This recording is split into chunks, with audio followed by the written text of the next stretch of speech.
Well, thank you, Mr. Chair and Ranking Member Wyden, for this hearing. Welcome, Mr. Long. Just on that issue of IT modernization, you know, the IRS has a long-term IT modernization plan. There is some congressional funding available to help push it forward, and I hope you will look at that plan, because I think we need to implement it much more rapidly than they are, but there is a plan in place, and I just wanted to make you aware of that. Mr. Long, if you're directed by the President to take an action that would violate the law, would you follow the President's directive or follow the law? I didn't catch the first of it, but follow the law, definitely. Thank you for being clear on that. I also want to understand how you would improve taxpayer service for granted staters if you are confirmed to lead the IRS. My constituents continue to face many unacceptable issues in dealing with the IRS, including significant delays in receiving their refunds and having their tax returns processed. If confirmed, how will you speed up delivery of tax refunds? Hey, Patriots. Welcome back to the channel. If you're new here, hit that subscribe button and ring that Liberty bell so you never miss a truth bomb from yours truly. Today, we've got a doozy. Senator Maggie Hassan grilling Billy Long, President Trump's nominee to head the IRS. And folks, it's the same old Democrat playbook. Push, attack, and try to manufacture a scandal where there is none. So let's break it down together, because you're not going to get this kind of honest, freedom-forged analysis anywhere else. Mentioned in my opening that I think in your office too, I saw a lot of it, and thank you, because a lot of you took time to visit with me in your office, but I think that we have to listen to the people in these regional offices. Charles Rossetti, who I kind of want to pattern myself after, was big on getting out to these offices. Every time I'm in D.C., every day I'm in D.C., I'm going to be there 90 minutes early to listen to the people and decide how we can. The only two people I don't care about, Billy Long is not important today. Billy Long's not in this equation. What I care about is the taxpayer partners that I will have if I'm confirmed at the IRS, and the taxpayers. And I mentioned that I don't want either one of those to be afraid of the other one to come in and to work with. I understand that, but look, I asked you a very specific question. I'm sorry, about how you will speed up delivery of tax funds, and there weren't any specifics in your answer. While granted staters have struggled with delays receiving their refunds, the administration has cut the number of employees in the New Hampshire office of the Taxpayer Advocate Service, which helps taxpayers who are struggling with the IRS. This has significantly increased wait times for tax assistance. So since the administration has come in, since the administration has cut that number of critical employees who help taxpayers navigate the IRS, in New Hampshire, the wait times are worse. So if you're confirmed, will you commit to reversing the cuts to the New Hampshire office of the Taxpayer Advocate Service, cuts which have increased wait times for granted staters who need assistance? I'm loyal to a fault, and I'm going to be loyal to the taxpayer partners and to the employee partners and to the taxpayers. So if it's within my power, I'm going to advocate for those people, just like if it's my family. Right, but some of these people have already been cut, they've been let go, and it has meant that the customer service at the IRS in New Hampshire is worse today than it was several months ago. I don't think having worse customer service is acceptable. I'm no, sorry. It's not, and it takes people to provide customer service. And so, especially nuanced customer service, we spend a lot of time in my office. We have a constituent service unit, and we spend a lot of time on a variety of issues, and I can tell you that we are getting more and more calls from taxpayers who can't get an answer from the IRS, can't get somebody on the phone in the IRS, and are seeing significant delays in getting their refunds. Now, I want to turn to another question. I'd like to follow up on my colleagues' questions related to how this year you used new funds donated to your defunct Senate campaign to repay yourself for a personal loan. Around the time of your nomination to this position, you took in $165,000 in donations to your 2022 campaign fund, and then used these funds to pay yourself $130,000 to retire the remaining balance of a loan that you had made to your campaign. Meanwhile, you only had received about $36,000 in donations in the prior 2 years. These donations, which benefited your personal finances, seem to have been motivated by your nomination to lead the Internal Revenue Service. Did you at any time make your donors aware of your plans to use their donations to pay back a personal loan that you made to your campaign, or do you have any knowledge that your donors were aware that you intended to use their donations to repay a personal loan?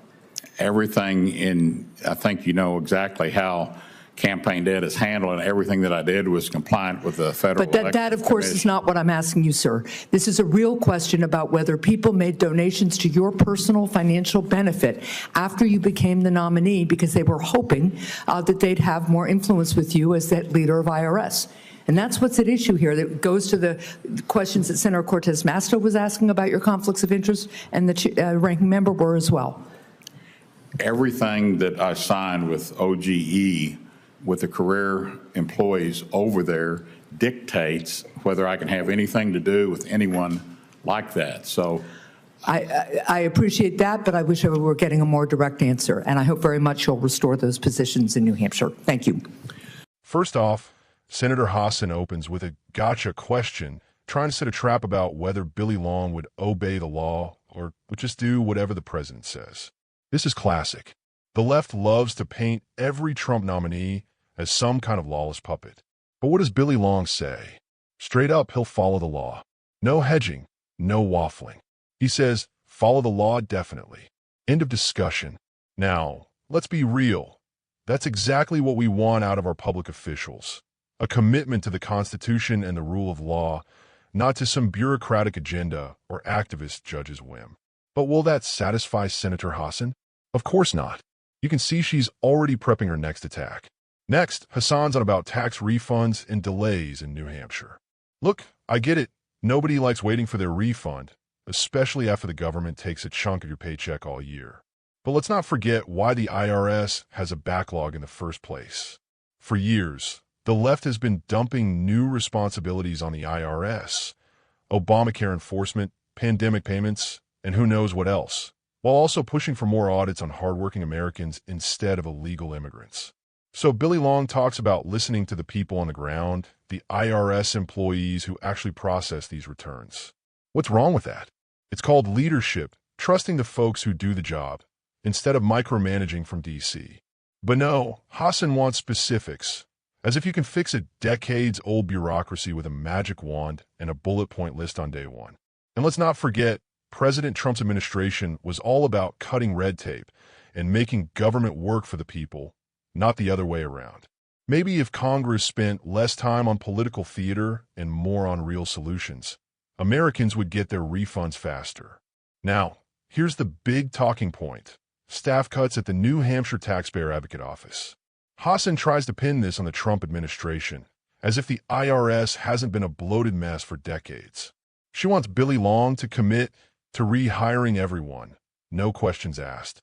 Look, folks, the truth is government agencies need to be lean and efficient. We can't just keep throwing taxpayer money at every office in every state because some senator wants a talking point for her re-election campaign. Billy Long's answer? He says he'll advocate for the employees and taxpayers. That's what we want. Someone who's not loyal to the D.C. swamp, but to the American people and the workers who serve them. Now, here comes the sleaze. Hassan brings up campaign donations to Billy Long's defunct Senate campaign. She suggests, without evidence, that people donated to him hoping to influence him as IRS chief because he paid himself back for a personal loan to his own campaign. Folks, this is politics 101. Candidates loan themselves money, and if donations come in later, they pay themselves back, all within the law. The FEC has rules. Billy Long followed them. End of story. But Hassan wants to spin this as some kind of scandal. She keeps pressing. Did your donors know you were going to pay yourself back? Who cares? If it's legal, and it is, that's the end of it. If the left doesn't like how campaign finance works, they should change the law, not demonize people for following it. And let's be honest, folks, if this were a Democrat, the media would be calling it a non-story. But when it's a Trump nominee, oh, suddenly it's influence peddling. Give me a break. Here's what this is really about. Democrats like Hassan want to control the IRS so they can weaponize it against their political enemies. Remember Lois Lerner? Remember the IRS targeting conservative groups during the Obama years? That's what's at stake here. They don't want a straight shooter like Billy Long who'll follow the law and clean up the mess. They want a puppet. Billy Long stood his ground. He didn't grovel. He didn't apologize for doing things by the book, and he made it clear he's there to serve the people, not the DC elite. So let's support nominees who believe in accountability, transparency, and service to the American people, not to the leftist mob that wants to use the IRS as a political weapon. If you're as sick as I am of these partisan witch hunts and you want real leadership in our government, drop a comment below. Should Billy Long be confirmed? Should Congress stop playing politics with your tax dollars? Let me know what you think. Don't forget to like, subscribe, and share this video with your friends. Let's keep the truth alive and keep America free. God bless you. God bless President Trump, and God bless the United States of America. See you next time, Patriots.